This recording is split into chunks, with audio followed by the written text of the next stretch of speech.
Trading in commodities are subject to market risks. Please read disclaimer available on the screen carefully. नमस्कार, मेरा नाम धीरेन्द्र कुमार है और आप सभी दर्शकों का स्वागत है हमारे खास कार्यक्रम कमोडिटी के महारथी में। आज के कार्यक्रम में हम मक्का के मौजूदा हालात और उसके भविष्य पर चर्चा करेंगे। दरअसल बाजार में मक्का को लेकर अनिश्चितता का माहौल है। जानकार शॉर्ट टर्म में मक्के की कीमतों में नरमी की आशंका जता रहे हैं।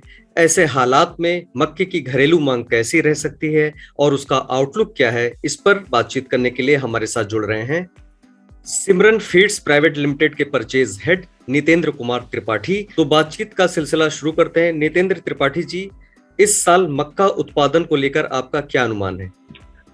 देखिए, जैसे कि अपने इंडिया में एक बहुत ही मेजर क्रॉप के रूप में मक्के को देखा जाता है और इंडिया का वर्ल्ड वाइड भी इसका जो है बहुत ज़्यादा इसको इम्पोर्टेंट क्रॉप माना जाता है। और भारत की जहाँ तक बात करें तो ये दोनों रबी और खरीफ दोनों सीजन में आती है। तो हमारे यहाँ जो उत्पादन की बात करें तो जैसे कि पिछली बार भी था, यहाँ भारत कम से कम 245 से 250 लाख टन के ऊपर का उत्पादन करता है ओवरऑल मिलाकर के दोनों क्रॉप सीजन में। तो आंकड़े जहाँ तक नियर अबाउट है, कहीं पर कुछ माइनस हुआ है तो कहीं प्लस हुआ है, लगभग वही गिरने का अनुमान है इस बार उत्पादन। देखिए, होता क्या है कि खरीफ का जो सीजन चलता है उसमें बिहार का तो पार्ट नहीं रहता, बट जब रबी का सीजन आता है और जिसका कि एक छोटा सा पार्ट होता है, उसमें अपन ये मान के चलें कि 20% के आसपास हम लोग खरीफ का क्रॉप जो देखते हैं उसमें बिहार एक बहुत बड़ा मेजर रोल प्ले करता है। अगर ओवरऑल इंडिया के रेटिंग पे देखें तो बिहार जो है तकरीबन जिसका क्रॉप साइज है वो है 9 से 10% का उत्पादन करता है। तो बिहार से मेन जो है जो सबसे ज़्यादा एक्सपोर्ट की डिमांड आती है वो आती है बांग्लादेश है या नॉर्थ ईस्ट के कुछ कंट्रीज हैं, नेपाल हो जाता है। तो बिहार में उत्पादन क्या है इस बार जो है पिछले वर्ष की तुलना में अगर देखें तो थोड़ा सा कम हुआ है। कारण क्या है कि जो वहाँ पर सोइंग जो पीरियड होता है सितंबर अक्टूबर का, उस समय थोड़ा एक फ्लड का और एक बारिश का जो इम्पैक्ट था उसकी वजह से थोड़ा क्रॉप डिले हुआ वहाँ पर। तो कन्वर्जन भी थोड़ा बहुत दूसरे क्रॉप्स में हुआ वहाँ पर। बट ये है कि लेकिन मौसम ने अच्छा साथ दिया है, क्रॉप बहुत अच्छा आया है वहाँ पर। अभी तक किसी प्रकार के कोई डैमेज की सूचना नहीं है।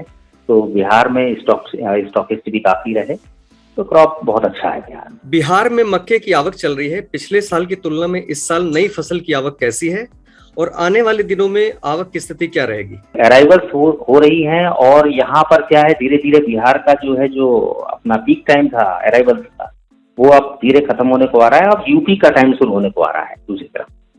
तो वो क्या है कि वाइस वर्षा एक कवरअप एक अच्छा मिलता जा रहा है बैक टू बैक।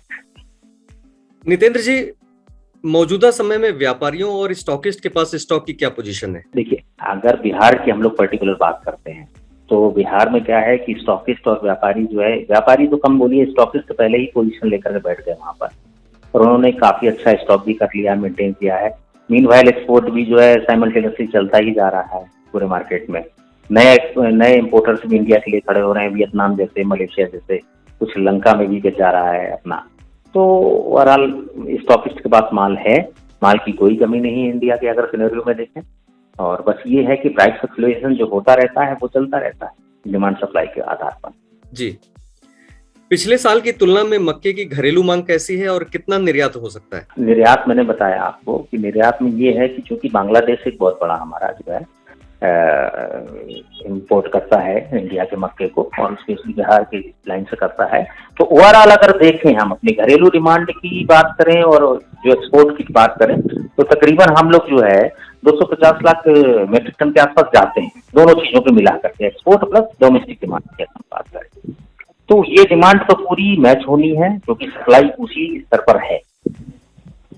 और बस ये है कि रेगुलर इंटरवल्स पर कुछ हिंड्रेंस आते हैं, कुछ सपोर्ट्स आते हैं, वो थोड़ा सा मार्केट को प्लस माइनस करते हैं। अदरवाइज जो है डिमांड और सप्लाई का वेल मैनेजमेंट चलता रहेगा पूरे जो चलता है।